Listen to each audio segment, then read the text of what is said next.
To defeat an enemy, you must know them. Not simply their battle tactics,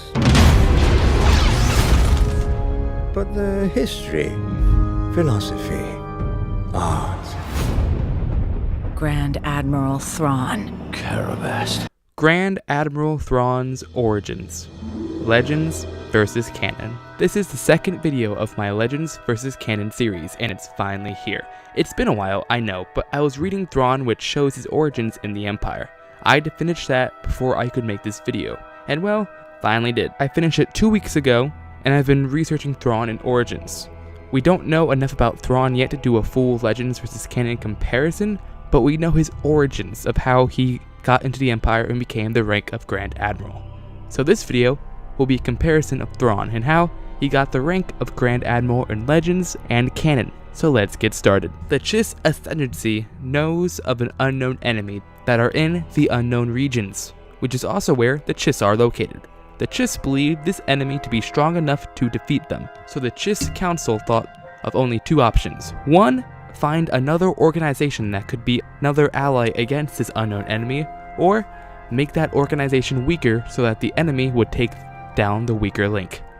The Chiss sent out Thrawn to the galaxy during the Clone Wars to find out which one they would choose, but Thrawn discovered that the Republic were a corrupt and chaotic group. He didn't believe they could be weakened or turned into an ally, so he left them to fight the rest of the war, till one victor rose, which was the Empire. Also during this mission, he met with the Jedi Anakin Skywalker, where Skywalker talked highly of Chancellor Palpatine.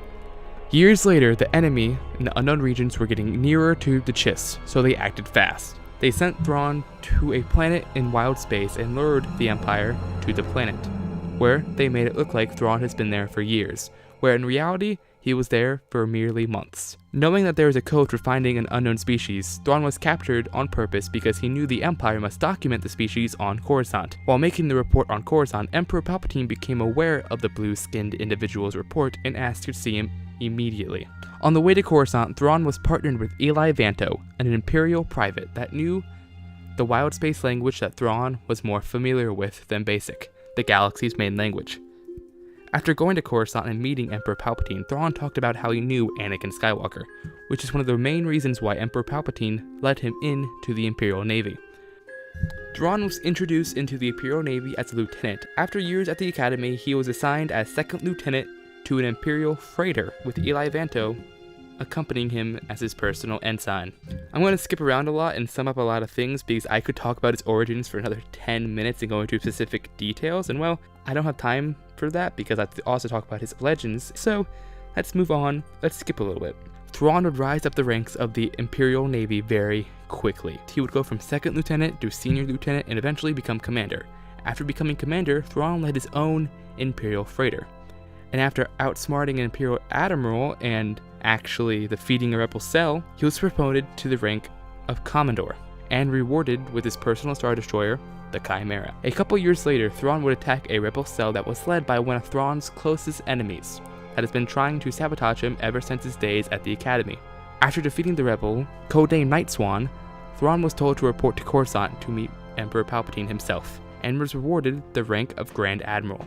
He also met Darth Vader for the first time there as well. And then, the events of Star Wars Rebels happened, which you should know by now. I skipped a lot during that. This is Thrawn Legend vs. Canon, not other characters, like he met someone named Governor Price, he met Colonel Yularen, stuff like that. So if I ever get to those characters for Legends vs. Canon, then you'll hear that part of the story. But right now, I'm focusing on Thrawn, main story of Thrawn, not like other characters like Eli Vanto, which was a main character in the Thrawn novel.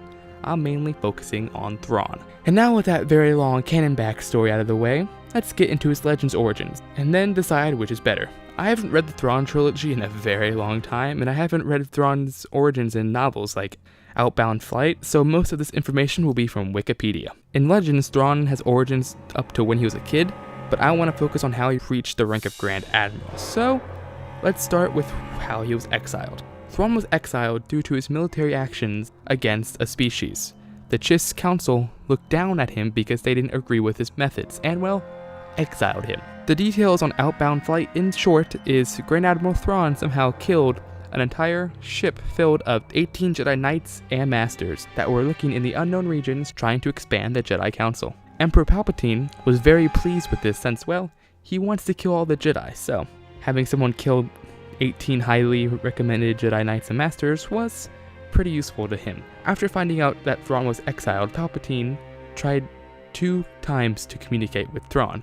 Second time, he was successful and, well, brought him aboard the Empire. After sending a Victory-class Star Destroyer out to find him, he was sent back to Coruscant and spoke to Emperor Palpatine himself, where Palpatine convinced him to join the Empire. After joining the Empire, he would rise up in ranks faster than any individual in the Empire ever. It's said that he ranked up so fast that it would take 2 lifetimes to reach the rank that he did for a regular Imperial officer. He would take down countless of rebel cells, as usual because, well, he's Grand Admiral Thrawn, and was promoted to each rank eventually over time. He would lead multiple ships like a Victory-class Star Destroyer, Imperial Freighter, and eventually his personal flagship, the Chimera. He would reach the rank of Grand Admiral after the Battle of Endor, and it's basically a self-promotion due to the lack of Imperial forces to rank him up. Before the Battle of Endor, Palpatine sent Thrawn out into the unknown regions to look for an unknown enemy, but this time we know what the unknown enemy is because of novels, and that was the Yuzong Vong. Thrawn was supposed to find the Yuzong Vong and try to communicate with them, basically. Try to negotiate with them and stop war if possible. He was not successful in finding them, and when finding out the Emperor died, Thrawn retreated back into the galaxy to take over the Empire, which he did. And that is his origins about becoming Grand Admiral in the Empire. I'm gonna say this again. I'm not doing everything, the whole entire Legends vs. Canon story for Thrawn, because, well, all we know in canon is how he became Grand Admiral. We don't know how he died, we don't know how he's gonna die, we don't know his childhood, none of that yet. But we probably eventually will, and when we do, I'll make another video on that. So yeah, now let's discuss which is better. Honestly, I don't know. I'm gonna let you guys decide on this one, which one is better for Legends or Canon, because I like Canon, but that's also because it's fresh in my mind and I know it the best. But Legends is also good too. So I don't know. I'm gonna let you guys decide which one is better. It's been a long time since I've done a Legends vs. Canon video, and that's because 1, I was waiting to do Grand Admiral Thrawn, and 2, because these things are very long and a pain to do. But last one, I teased on who I was gonna do next, which was Thrawn. But now, let's just say, our favorite smuggler's emo son. So yeah, hope you all enjoyed the video. If you did, drop a like, blast a like, and all that good stuff, especially on this video because it's very long and it's going to take me a very long time to edit. So yeah, hope you all enjoyed. If you are new, why don't you subscribe for all things Star Wars. This is the First Order, signing out. What do you see? I see your defeat, like many arms surrounding you in a cold embrace.